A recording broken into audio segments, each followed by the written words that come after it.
Dre Henner-Muller moved to Bristol 4 years ago to do a degree in business studies. He's now putting those hard-earned skills into practice. My name's Andre Henner-Muller. I'm 23. I've got a part-time job at John Lewis, which is sort of 2 days a week. And on top of that, I also do event promoting at Bristol clubs. But Dre's business acumen could be sharper. His expensive tastes have seen his wages disappear into a mountain of debt. Now it's a crunch point at the moment because I'm already paying off £10,000 worth of student overdraft debts that I've accumulated, and now I have to start paying back my student loan. With the repayments due in just 1 month, it's time to call in the experts. Psychological coach Benjamin Fry and lifestyle expert Jay Hunt. But will 5 weeks be enough to get Spendaholic Dre financially shipshape? I will keep spending unless I get some help, basically.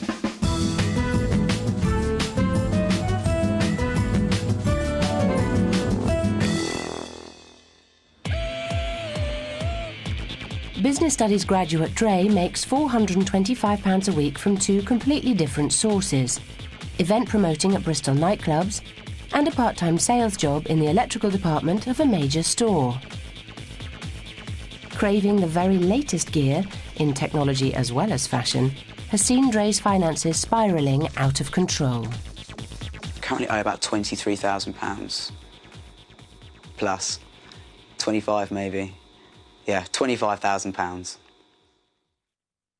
But it's not all fancy living. Lifestyle leftovers from his student days include shared accommodation and a quick-fix diet of constant takeaways. Is that with the potatoes and the chicken strippers? Yeah, I love that, please, then, mate. And with a bottle of Coke. Dre's living on borrowed time as well as borrowed money. He's got 5 weeks to change his ways, and to help him out, lifestyle expert Jay Hunt has some thrifty solutions. You know, for £60, you're getting a really nice cut jacket, you're getting the waistcoat and you're getting the trousers as well. While psychological coach Benjamin Fry will be tackling Dre's emotional balance sheet. Baked beans on toast, I can't handle it. I can't handle it. It's dirty.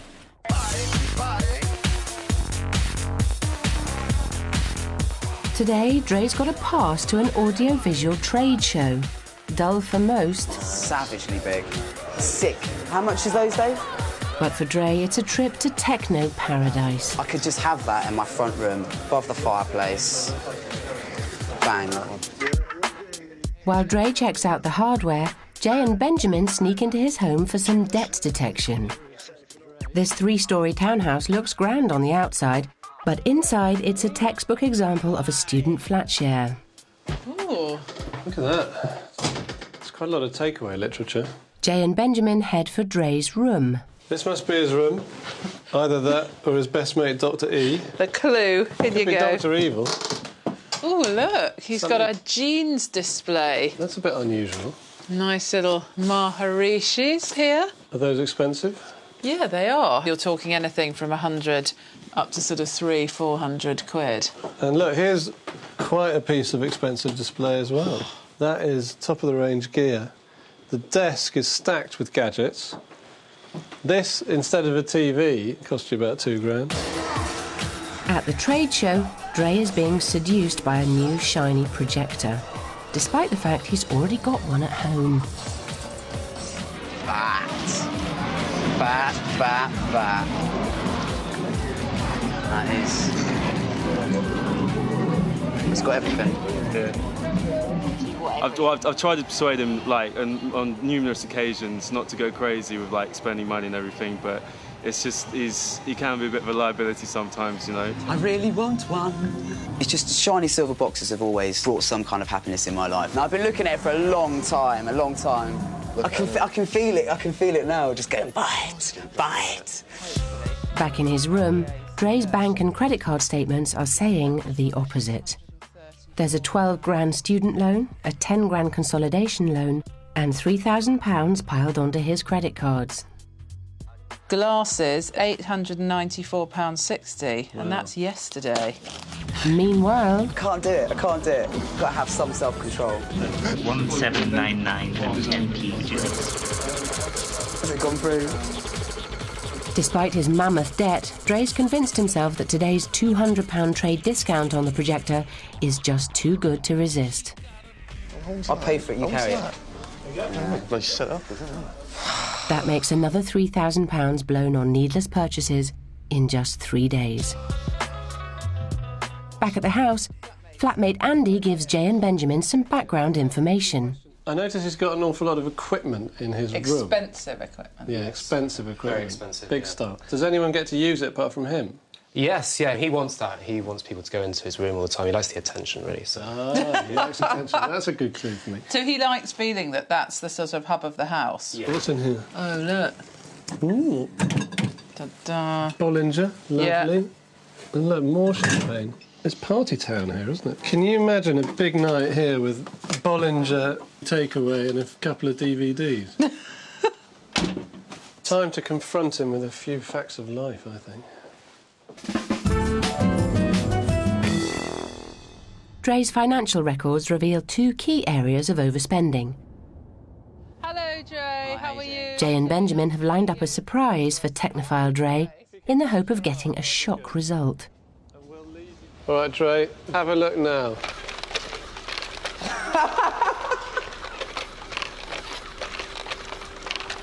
These robots are worth how much money you've spent on gadgets, technology, computer stuff, all the things you really like. You have blown $3.5 grand on techno toys, you silly boy. So there you go. Are you shocked to learn that you spent £3,580 on gadgets and technology in the last 12 months? Very shocked. Very shocked.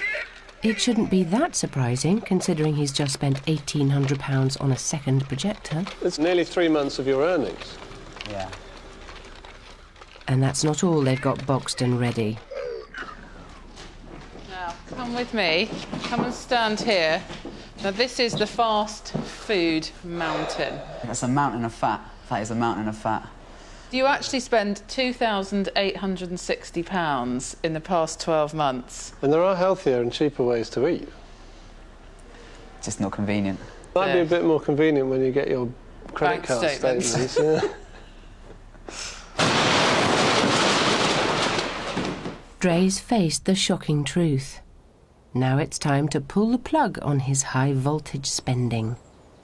Now, what we're going to do is just have a chat about how much money you've been getting through and basically set a budget that we all agree on that you are going to live on for the next 7 days. It's not forever, it's just what we call the cold turkey process. So it's money that you will be using to spend on non-essential items. So after you've paid for your rent and after you've paid for your bills, this will be the money that's getting you through the next 7 days. How much do you think, or do you know how much you get through an average week, money-wise? No idea. If you had to guess... £250 maybe 300. Well, we have been through your statements and we've had a look, and we thought you'd be interested to know that on an average week, you get through £570. And that's not including any of your essential spending. That's just the stuff you choose to spend. So given that that's how much you've been spending, how much do you think you could live on for the next 7 days? 100 quid? I think that's... Yeah, I reckon 100. I reckon I could do 100. What do you reckon? Well, that's not a bad opening gambit, is it? But I think I'd like to press you a bit to improve on 100. 60? What do you think, Joe? Well... That is one night, like, spending alcohol-wise occasionally, so... Yeah, you may find that you have to change your habits a bit for the cold turkey week. Yeah. It's kind of the point. 40? 40 quid. I'll give it a go. I'll give it a go. Why not? Yeah? Why not? I reckon I could probably do it. Do you? Just £40. Just £40. I tell you what, let's make it 45, because I just want to make sure that there's a little bit of a buffer, because I think you are being really good about wanting to try. Think about all that money going into the paying off the debt pot. Yeah. And how good that's going to make you feel. No pain, no gain. Absolutely. I was really shocked to start with, like, just seeing how much money I spent in a week. I didn't actually have a figure in my mind. The budget, 45, it's going to be difficult. It's going to be either drinking or eating, and I probably prefer to eat, I think. Salam habibi. It's day one of Dre's cold turkey, and the smooth-talking salesman is on the blag for a cheap night out. Westlife, you chumps. Drinks are $150 all night tonight, aren't they? Do you reckon Andy and Judd will let me in for free? Tonight's diary may be sorted, but a £45 budget won't be easy to stretch. Dre's going to need a cheaper way of feeding his £50 a week cigarette habit. Flatmate Dave has a cut-price solution. Yeah, try it. Light it up and I'll try it. I really don't. Not. Because if you've got to think about it a bit more and roll it up and... Dave's cheap smokes leave Dre gasping. But one thing he will be swapping are the expensive taxi rides to work. Going cold turkey means the ex-public schoolboy has to brave Bristol's public transport. Rammed. And it goes a long way around. It's only about a 10-15 minute journey by car, but it's long. Really long.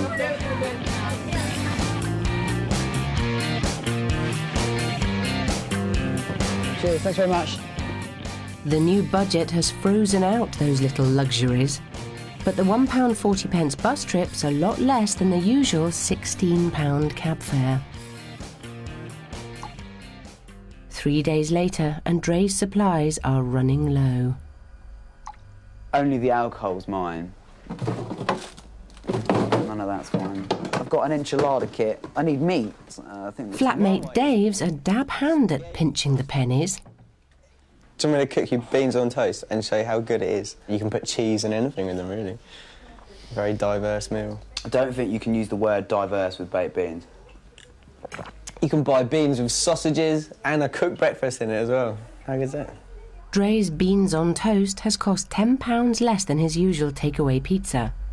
But how long can he stomach the help from his friends? This is boring. They eat more exciting food in prisons. I'm still doing the same things that I'm used to doing every week, like going out to the clubs and meeting people and going out and having a good weekend, but I just have become quite reliant upon my friends to kind of help me out. I don't want to constantly be doing that, to be honest. We've got Blanco coming down. Is he going to do 2 hours? We get him to do 2 hours again, and we get Ike to do like the main set.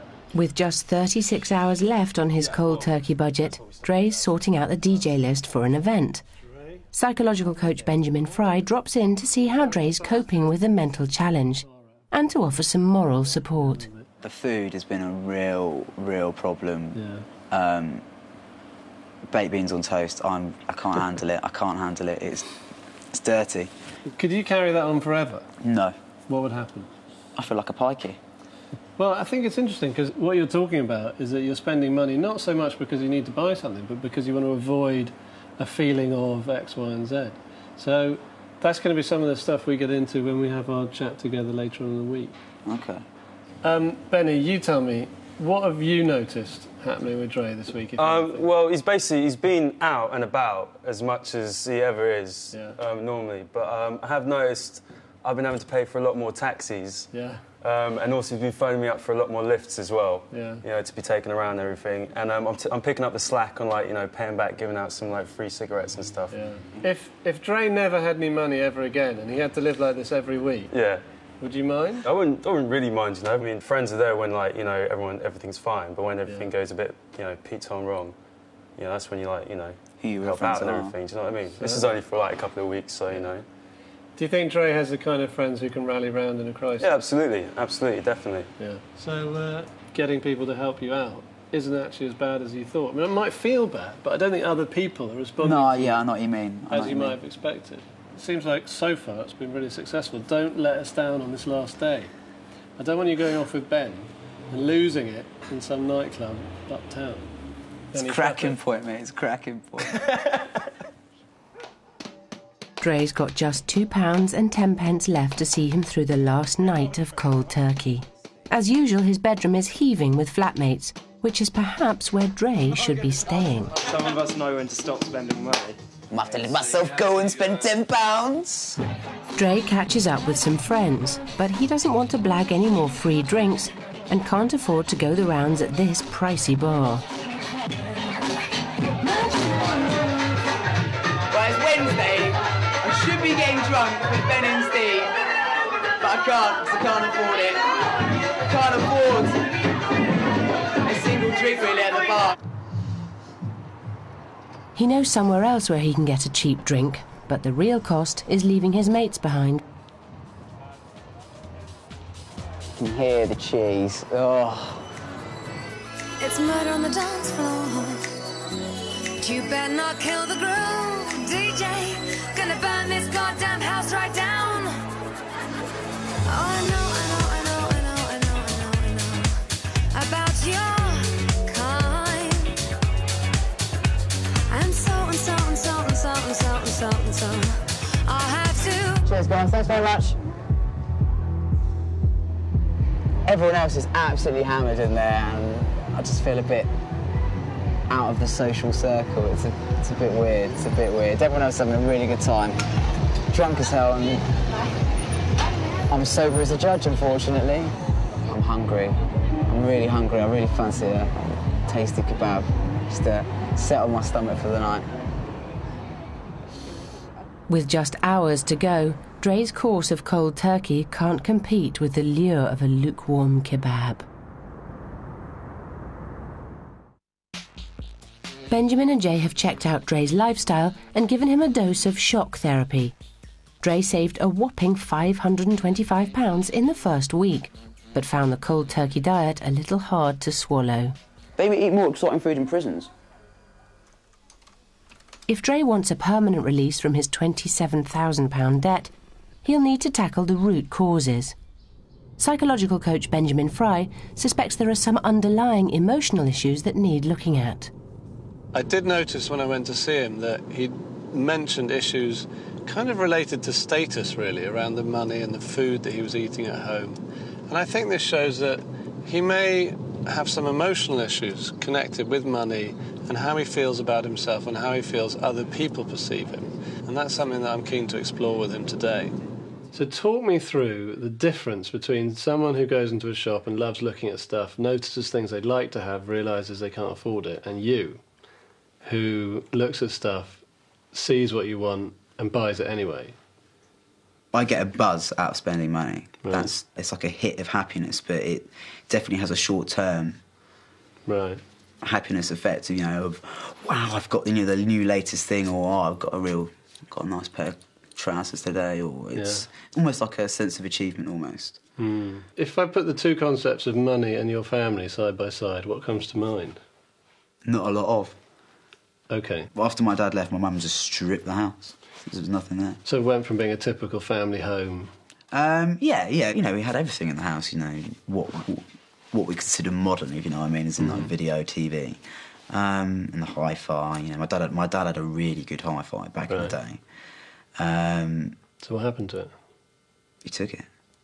He took it. Yeah. You know, it started with, you know, the record collection, like my parents did.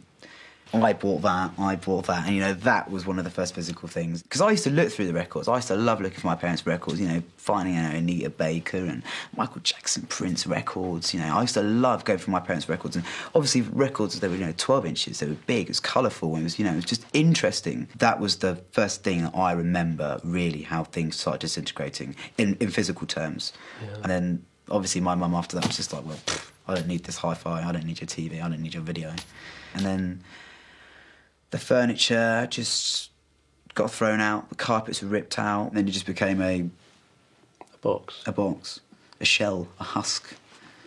And it started with the records, though. And actually it's the first thing that you kind of started on your own trying to put back together, wasn't it?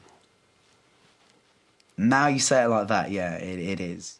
No problems. As a student, Dre was burgled and lost much of his precious electronic and music collection.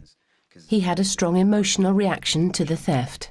But my turntables got stolen, and I just lost the plot for about a week. Didn't really speak to anyone. I got pretty messed up. Can I suggest that maybe it reminded you of some of the worst times in your life when all the stuff started to disappear from the house. Possibly. But you've noticed that you had a very strong emotional reaction to it. Oh, yeah. Well, I don't buy records anymore now. I can't do it. I cannot do it. Part of my routine every day in Bristol was record hunting. I used to go record hunting every day, and after the turntables got stolen, I couldn't do it anymore. I found it so painful going into a record shop, not being able to buy records because I couldn't play them. But maybe you were contacting at that recreating event the pain that you actually felt when you were a kid and the records and the hi-fi disappeared with your dad. Because really, you didn't just lose the records and the equipment, you lost your dad. Well, the other thing that was quite bad is my dad actually bought me the decks. Your dad bought you the decks? My dad bought me those turntables. There you go. You know, you started talking about how great it feels to go shopping and come back with stuff. It's not really the stuff you're coming back with, is it? It's the kind of power to get what you need in life. Yeah, that's a fair comment. It is power. It is power, and having that kind of power is... Anyway, any kind of power is great, and, you know, it's addictive. Yeah, very. Especially when it's so easily got. Well, by just going into a shop. That's it, it is. So let's divorce money and power and get to you some inner power. Personal power is totally unrelated to financial power. Really? Yeah. Okay. So we've got to give you some resources to feel that you have power, A, to cope with these things if they do happen, and B, to put yourself in a position where you're actually strong and can get what you want, but you don't have to spend more money than you have to do it. Okay. All right. Benjamin feels that Dre's been using the power of the pound to replace the emotional security he lost during his parents' divorce. So Benjamin wants him to find some inner power instead. But first, it's up to lifestyle expert Jay to set some long-term limits. Now, Dre, what I've bought here today is your new spending plan, which is a much more realistic budget for long-term that we can go through. I mean, what is apparent here is that your average monthly spend has been £2,916.50, and that means that you've been overspending by £1,074.50 every single month. Okay. Takeaways. You've been spending £238 a month on takeaways. We're recommending that that is absolutely slashed down to £50. £50 a month. I have to see. Clothing budget, you're spending £400 a month, and we're recommending that that goes down to £100. Some self-discipline. Yeah. Goodbye designer clothes. Electronics, we're going to slash that to 150, which I think is quite generous, because what we are acknowledging is that electronics is your absolute passion. So we are still giving you a bit of money to spend on it, but we're still cutting back. I mean, do you think that's quite fair when you look at that? Yeah, it is. It is on paper. I've never really written down my finances. I just spend. Benjamin and I are going to be here with you with lots more ideas to try and help you stick to this. What I'd like to do is look at clothes and takeaways as two key areas where we could really be a lot more imaginative with your money. Jay plans to knock Dre's £400 monthly clothes spend down to £100. That won't even buy one pair of Dre's favourite designer jeans. An alternative is called for. But just how open will Dre be to Jay's vintage approach? What would be your idea of hell, a sort of head-to-toe look? Corduroys. Anything that's 270s. You know, I hate hand-me-downs. I like fresh, nice, new clothing. I hate charity shops. I didn't have any choice in what I got to wear. It was kind of selected by my mum through what was available through her own budget. So it literally came from other friends as hand-me-downs or relations, and I've never liked wearing what other people have worn before. It just makes me feel cheap. I think what happens is that we take very, very strong messages when we're children, and sometimes it takes a long while for us to reprogram our brains. You know, you're not that person who has no choice anymore. It might be worth saying to you, let's go and explore some vintage options so that you can keep within your budget, but you still feel like you're dressing like Dre.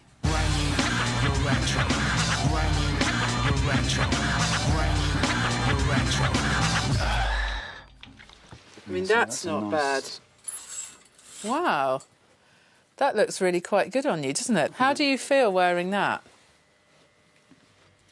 Strangely feels like because it feels old, but Yeah. it's still quite baggy and it still fits. It's a bit strange, but it's quite comfortable. Because that is a suit from the 40s, and suits then were cut much smaller. I mean, it's interesting that maybe coming vintage shopping is going to give you more choice than you would have if you're sort of in conventional shops where everything is sort of swamping you. It does make me feel like I'm successful, like I should be selling some TVs right now. So you've got the jacket, waistcoat and trousers, and the whole thing in here is 60 quid.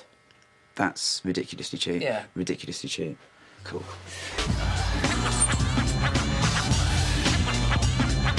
I quite like this one. That is quite individual. I can guarantee you there'll only be one of these in Bristol, probably in Britain. It's really nice. The thing when you're buying leather is just to check, you know, if it's going to go anywhere, it's going to have gone under the arms. But actually, this one's completely fine. I think it's really nice. Sign of good quality? Yep. Hey, wow.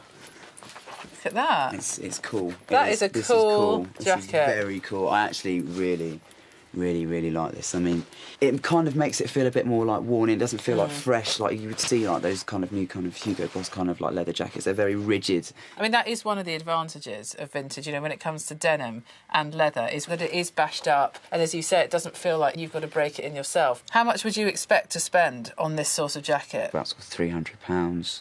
Well, this one is 65. I mean, it does really suit you. And this will go with every pair of jeans I've got. Do you think you're starting to change your mind a bit about vintage for Dre? I think I'm broadening my horizons the more we try on. You can always ask if there's any chance of a discount for cash, and you get more chance of that when you get individuals who own their shops and not chains. Any possibility of a discount at all? Sorry, Dad. It's worth a try, though. Worth a try. Worth a try. Jay has convinced Dre that vintage can be cool and cost-effective. Having pinned down Dre's psychological spending triggers to his parents' divorce, Benjamin's doing some more detective work. It's been 4 years since Dre visited the family home in High Wycombe. Benjamin makes the trip to meet Dre's mother, Dilu, who's a nurse. And really, I just wanted, from a third-party perspective, your take on him and money and how it all began and what's been happening and stuff like that. I think I'll put it down to Andre was thoroughly spoiled by his dad. Right. And always buying the first toy which came out, he'd get it. Andre was about 6 when we decided to separate. Right. It was quite traumatic. I think I was quite depressed at that time too. I didn't realise. And I think I was going through a stage where I was questioning what life was all about. Okay. The emotional trauma of her divorce led Dilu to sweep away all physical reminders of her marriage from the house, right down to the carpets. But she put paying for Dre's private education before replacing these material possessions. At that time, he was going to a private school, and I felt it was very, very important that he had the continuity of that. So I think I was doing about 3 jobs at that time to keep him in the private school. I guess it's sometimes hard for the children to have that perspective at that age, because all they see is the fighting. And I suppose, and the fact that Andre didn't get all his new gadgets, that was the main thing for him. Yeah. I mean, it's almost like everything that he's done has been to try to bring back the physical manifestation of what he believes he lost. Like, you know, the music, the records, the stereo equipment. But of course it's not enough, because that's not where the real pain lies. And I think it's really important for him to find another way to get that stuff that he really craves, which isn't actually shiny toys. Because when you first meet him, you can think, well, he's just a spoiled brat. Right. He just wants what he wants, and he goes and gets it, and he doesn't care of the consequences. Yeah. And I suspect you feel like that sometimes. Yes, yeah, I've seen that part of him, yeah. But I'd like to encourage you and everyone really to look at the behaviour in a different way, and to look at it and say, hold on, this isn't a guy who's saying he wants the latest CD player. It's a guy who's saying he misses his dad, or missed his dad. And when you think about him like that, of course, he's much more sympathetic. Because Because who could not be sympathetic with a young kid who's been through a difficult time in the family and lost a lot? I know he's got anger feeling towards me, so I think we need to sort those issues out as well.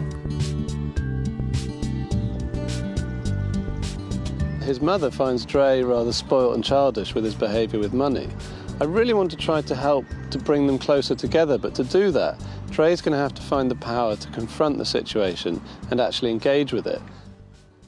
With 3 weeks left of Dre's 5-week plan, there's still one key area that needs cutting down to size. And that's the £240 a month he spends on takeaways. Lifestyle expert Jay has got the raw ingredients to rustle up a low-price plan of action. Now, Dre, Andy has agreed to help us out here, because what I thought we might do is introduce real food to the takeaway house, yeah? So what we're going to do today is make a pizza for about £3 and put them in the freezer so that when you come back late at night, it's ready to go, yeah? Yeah, cool. So worth a go? Definitely. All right, get chopping.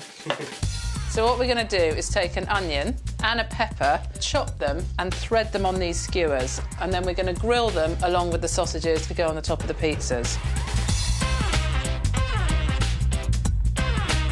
You can kind of create how much you want, whether you want parmesan, mozzarella, both, as you like it. And if we cook them in bulk, we can put them in the freezer so that when you come back late at night, you don't have to do takeaway, it'd be a bit more convenient. Slide them in there. And just chuck them in the freezer. Right. Easy.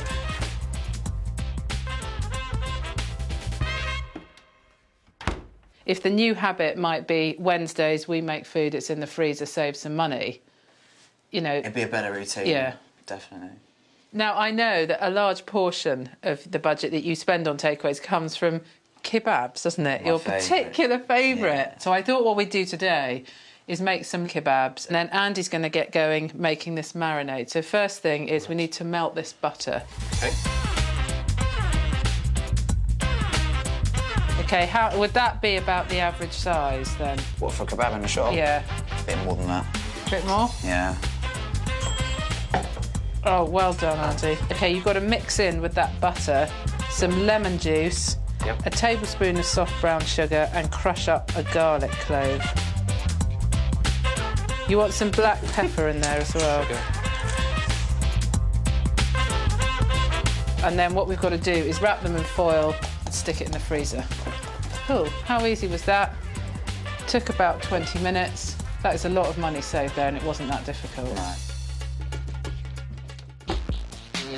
23-year-old salesman and event promoter Dre Hennemuller was splashing out on technology, takeaways and designer labels at an average of £1,074 a month. Dre is halfway through his 5-week plan. He's cut down his spending, but the new regime is proving tough. I'm having to like write down and be conscious of how much I'm spending constantly, and I have to think, oh, I don't need that really because I'm on this budget and I'm just used to living a different kind of lifestyle, and I'm just having to kind of wake up and try and work around this lifestyle here. That's just a step down, or two or three steps down, I would say, from what I've previously been doing. Faced with some uncomfortable home truths, Dre heads for a designer discount store for his usual quick fix. Bit of retail therapy. I need to buy some more clothes, really. I want to buy some more clothes. I'm feeling a little bit guilty, but spending my money here, I'll get more for my money than I would do if I went to another shop, so it's not that bad. The whole budget and some of the psychological aspects of it all, it's stressing me out a little bit, so I just need a little bit of therapy. I don't think Jay will be too impressed, but I think she'll understand. And it's reasonably priced stuff as well, so I don't feel so bad. Dre reveals why the vintage clothes shopping has left him less than satisfied. After I got that leather jacket, like, the zip broke within a day. I can still wear it, but it's not as nice as buying something that's brand new. No idea how much this is going to come to. Oh, yeah?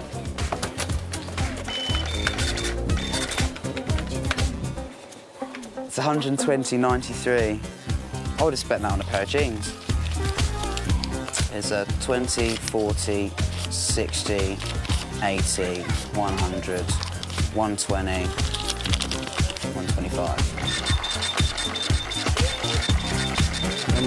Thank you very much. 3 odd t-shirts, a pair of trousers and 4 hats. Not too bad, wicked, mate. Thanks very much. Cheers. Dre has more than blown his £100 clothes allowance. Lifestyle expert Jay Hunt sees that new tactics are called for. I am quite worried about Dre on his budget because I think some of the work he's been doing with Benjamin has brought up quite a few psychological triggers, especially to do with how he feels about poverty. And I just think that that could be encouraging him to go off his budget. Dre has grand career ambitions to set up a record label with his partner Benny. They've taken on some new, if pigeon-infested, premises. Dre wants to get some sound advice from people already in the know. And Jay spots an opportunity to get Dre back on track. What I know he is doing is coming up to London to have some meetings about setting up his record label. I mean, if he books in advance and gets on a coach from Bristol to London for £1 and instead of spending £97 on the train, then he can use that £97 to pay for a driver and a car to drive him round to those London meetings, which I think is something he would really enjoy. Long journey, man. That's too long, mate. Next time we take the train, yeah? Train, man. Trains. No, this is more like it, mate. This is more like it. Oh, man. This is cool. Here's the Megabus.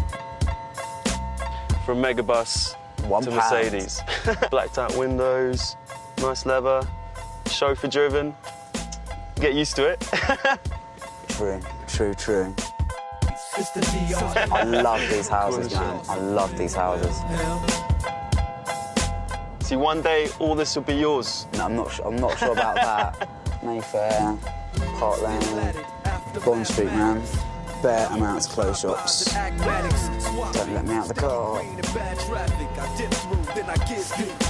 Some knowledge, man. Some knowledge we need. Exactly. It's key, man. It's key. Yeah. Spending £30 of the money saved on the train fare is a welcome treat and allows Dre and Benny to arrive ready to talk business for their first London meeting, and still £66 in pocket. Hi. Very nice to meet you. Paul, nice to meet you. But record label owner Paul Arnold's got some tough questions. You said you've already got a studio. Who's paying for the studio? Basically, we're looking to use the space not just as a studio, but just as a kind of facility as well for other people to use and earn rental that way. What if no one rents it for the first 6 months? It's all out of our own pocket, then, It is all out of our own pocket, but I mean, we find the money if we have to. So would you be able to cover 6 months of rent in your studio if you had no income coming in, if you hadn't put a record out? Currently, at the moment, I don't think my personal finances are structured to the best that they could be. Label boss Paul has got Dre thinking realistically about the real costs of running a record studio. So it's just as well Dre's dropped the Mercedes for their next meeting. It's not the sort of business where you really want to make that many mistakes. If you put out a sequence of records that don't really go down too well, you could suddenly find yourself in a little bit of deep water. Do you have do you have in mind any sort of budgets, or do you have in your mind, oh, we're going to do this and it's going to cost us this much? No, the budget at the moment is basically like there ain't no budget. There ain't no budget. We basically we've got the space. We're paying for the space, and then that's it. Mm. A lot of people start record labels. They go around, they find people that they think are talented, they get the checkbook out, and from that point on, they're going downhill. You know, you have to think about the finance, you have to think about money. I'm kind of naturally, like, I'm a saver and a hoarder anyway, you know, so It's not that big a problem. But you two look kind of flash, like you like going out and spending money and stuff like that. And a lot of people in the music industry, that is where they fail. They want to go out, they want to spend money, wear nice clothes and all that sort of thing, and play the cool record label boss. Before you know it, they've got no money left, and all the rest of us are sat there going, ha ha, what an idiot. So bear that in mind, I would say.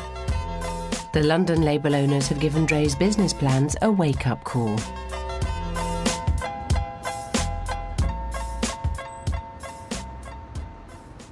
Back in Bristol, and with Dre's spending triggers linked to his parents' divorce, he needs to tackle these issues with his mum.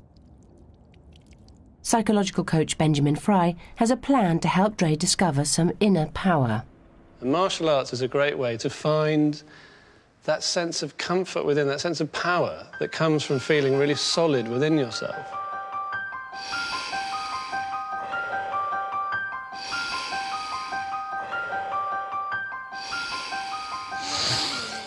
Aikido actually means the way of spiritual harmony. A better translation in English would be the way of peace, because Ai means harmony, Ki means spiritual energy, and Do means way or art. Onegaishimasu. You start off very gently with some breathing exercises and slow breath out. When you're doing this, try and empty your mind. Just try and focus your mind just purely on your breathing. In again. Hold that breath. Your mind is calm, your body's relaxed. It's about using your opponent's energy. So he's strong this way, quite tough when we push him over. But in this axis, behind, very weak. Aikido is a non-competitive martial art. It shows that power can be acquired through technique rather than brute strength. Okay, no effort at all. And that's how Aikido works. You're just... If I move my whole body... Yeah, you're using it... I can see what you mean. I'm using this, shoulders, okay, and your hips. Okay. Towards me. Clockwise, counterclockwise? Towards me. Okay, right, okay. So that way. Oh, right, okay, I see.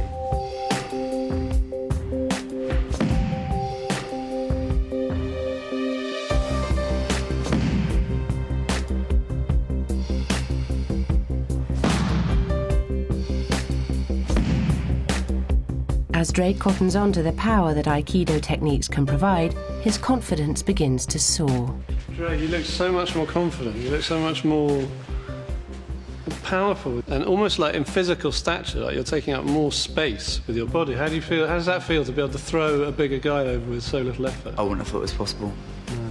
Did you feel that conflict is not so difficult to manage as you thought?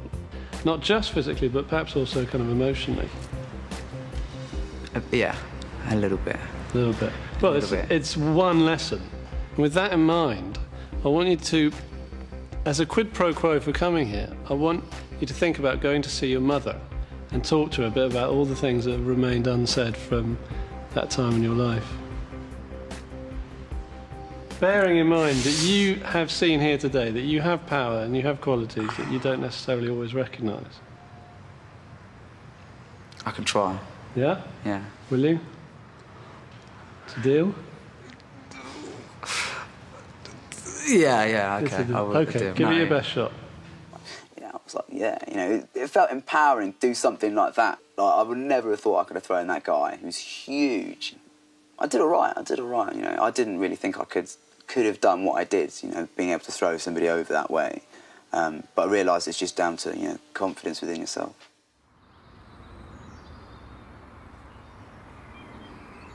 It's been 4 years since Dre visited his mum, but with his newfound confidence, Dre is taking Benjamin's advice and has arranged a meeting. I haven't seen my mum for a long time, so it'd probably be emotional, which is going to be quite bad. But, yeah, I am apprehensive. It's going to be really, really weird. Hello, Andre. How are you? All right. Are you competing with Mum for the hair colour? Dre hasn't been back to the family home in High Wycombe since leaving for university, so he's opted to meet his mum on common ground. Their shared love of music means the perfect place to get together is a local record shop. I got that. I have got that. Do you remember the records? I know. Duran Duran. No. They were 80s, but we had some good records. We had everything. Michael Jackson, Prince, Aretha, turn the music up and singing around the house. That's how we do. I still do that. I know you do. Yeah, but my neighbours like it as well. They say, we like your music, so we're enjoying Well, it. they didn't never like my music, did they? Do you remember I used to play garage? I know. I have to scream at you. Turn that bloody racket off! Well, I had the same thing from my mother when I was listening to Beatles and the Rolling Stones. She used to shout at me as well, turn that racket down. But...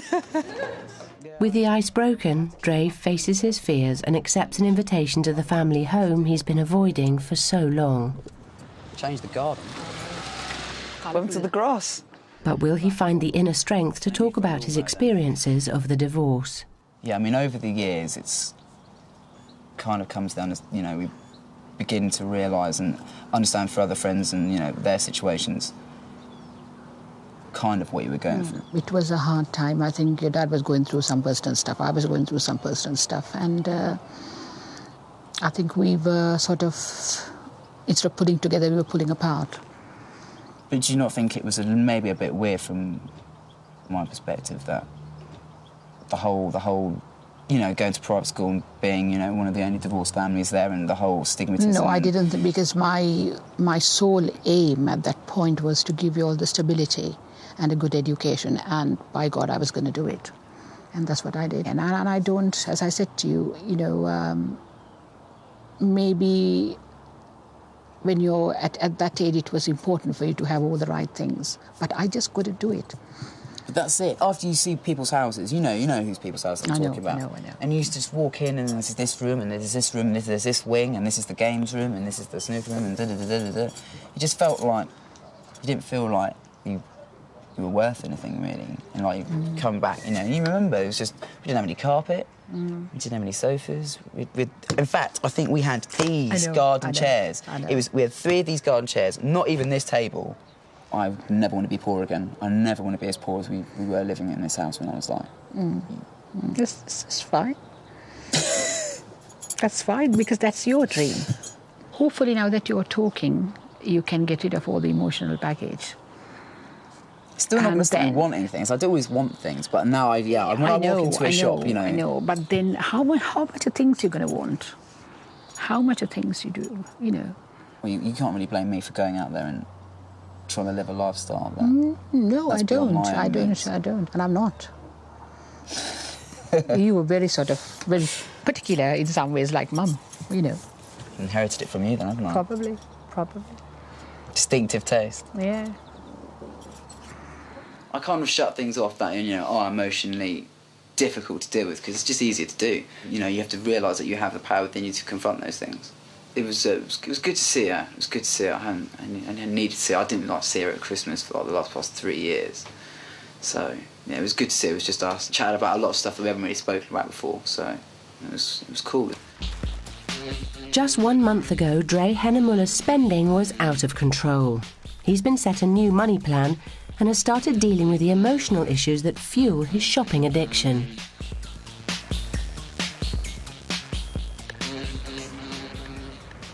Dre is now sticking to his new budget, but there's one last area that needs to be addressed. Dre's seemingly endless desire for bigger and better electronic equipment. So, Dre, you've been given a budget of 150 quid per month for technology and gadgets and gear and gizmos. I'm not going to try and tell you how best to spend that money, because, frankly, that'd be like taking coals to Newcastle. But what I am going to do is try to help you remove those psychological triggers, which I think have been causing you to spend over that amount of money, as it is, on the gadgets that make you feel good. So you show me what starts to get your pulse racing. What do you think? Anything grabs you? Just too lowbrow for you? It's a little lowbrow. It's a little lowbrow. OK, we'll go upstairs. I bet you there's something in here that you want, Dre. It's pretty nice. Yeah, one of those. Hanging on my wall at home. What would it mean to you to leave this shop with that? I would be happy, but I don't know. Let's keep going, because it just gets better and better here. Yeah, that is sick. It's sick. The quality, like, you can tell the difference between the bottom and the top. Well, I can see it anyway. That you really want, yeah? Oh, yeah. And you really like it? Come round here, because it does just get better and better in this shop, and I'll show you something that may float your boat even more. So, you know... That is savagely big. You can see here how the scale of achievement, the scale of goods, the scale of what they're asking you to buy just gets bigger and bigger and bigger. There's no end to it. It just goes on and on and on. And you know that as well as anyone. So there really isn't anything that you can finish and take care of by buying stuff. But perhaps when you think about the equipment representing the loss that you had as a child, if you make that emotional like you did at the weekend with your mother, you can see that actually there is a way to reach a solution. It doesn't cost you money and it doesn't go out of date. And I believe you achieved more at the weekend than you would do walking out of here with a 10 grand credit agreement in your back pocket. You think that's true? Yeah, that's fair cop, definitely. Benjamin walks Dre away from the expensive world of mega-sized televisions to the more affordable models. I sell like 10 of these TVs in a day. Exactly. This is just ordinary. What you're responding to over there is the excitement of it, isn't it? Yeah. It's the rush. Yeah, definitely. But you now know you can get that sense of achievement from doing stuff with people, like with your mum. From building bridges with your mother, with your family, with all those people you've fallen out with. And I want you to leave your wallet over here. Anything else? So you're not allowed to stop here anymore. It's the end of Dre's 5-week financial overhaul. How you doing? And with enough money left in the budget to pay off the first instalment of his student loan, Dre has invited some friends over to celebrate his newfound solvency. Sit down in the garden, I'll be out in a sec. I've just got to finish this out. Instead of serving up the usual spread of takeaways, Dre is cooking up Jay's pizza recipe. His friends have certainly seen a change. Generally, I've just seen him wearing, you know, a lot less new clothes. That piece looks okay, I'll just turn that down. Just being just a bit more practical with spending. I think he's taken it quite seriously. I think looked like it was just going to be a bit of a laugh to start with, and then, you know, he started to think about really where all the money's going. Piece is not looking too bad. Thinking about what he's actually spending rather than just chucking a credit card behind the bar and saying drinks from me kind of thing. That's a pretty good pizza, if I do say so myself. I could put Domino's out of business. I think he's found it a bit of an eye-opener. I think we all have, really. It's sort of, you know, made us question our own behaviour as well. Made some pizzas, guys. Oh, wow. Well, I think that's the vegetarian one. Amazing, that looks gorgeous. That's vegetarian, and I think this is for the meat eaters up here, I think. Scavengers, there you go. Thank you very much. Thank you. Are these cheaper than buying, like, a normal pizza? They are? Way cheaper than Domino's. Well, a couple of quid. Domino's will, what, be 6, 7 for that? So if I call you up at, like, 1 o'clock in the morning, you deliver them to me? For you, anything. Dre has improved in the kitchen at least, but Jay and Benjamin want to find out just how deep these changes really go. You've been doing your budget now for a month. Do you think it's become part of a routine and got a bit easier? It's getting better. I've been spending a bit on electronics, but it's just mainly cables to the projector that I bought, so I'm a little over budget on that, but not too much. I think what definitely makes it easier for you is that if you do overspend, you can identify where that overspending is coming from. Because I think what you've now got used to is dividing up your areas of spending, whereas before you had absolutely no idea where any of your money was going. So, Dre, you've made terrific advances with your money and with the practical sides of things. I'm wondering how this has translated to advances on the psychological or emotional side of the work we've done together. I've been speaking to my mum a lot more, and the kind of cutting people out of my life, I've kind of decided to re-establish a few old friends, you know, old connections that I've kind of lost. Can you see that on a very subtle level, when you remake those connections with people, you're actually reconnecting yourself to your past? Yes. It's sketchy, but I can see it's something I have to do. I can't just run away from it constantly. Well, that's terrific, because before you really were using money to replace what you would have been doing. I personally wouldn't have thought that to start with, but now, in reflection, I can see that it was just stuff designed to distract me, just to entertain myself and just keep me going through without having to think about, you know, what I'd left behind. Keeping that dark stuff at a distance.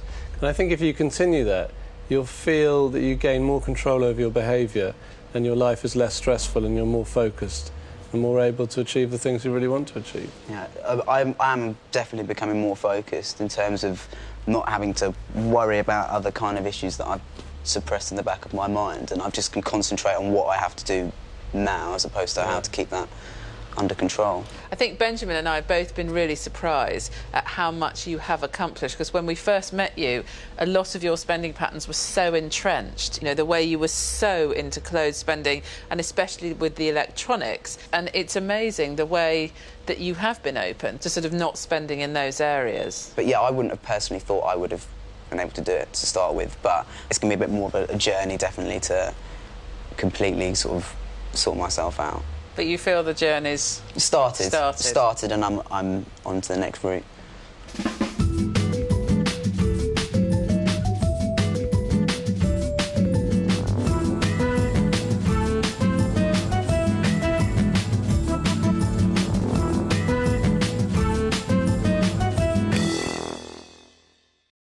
Click on screen for more videos of Extraordinary Humans.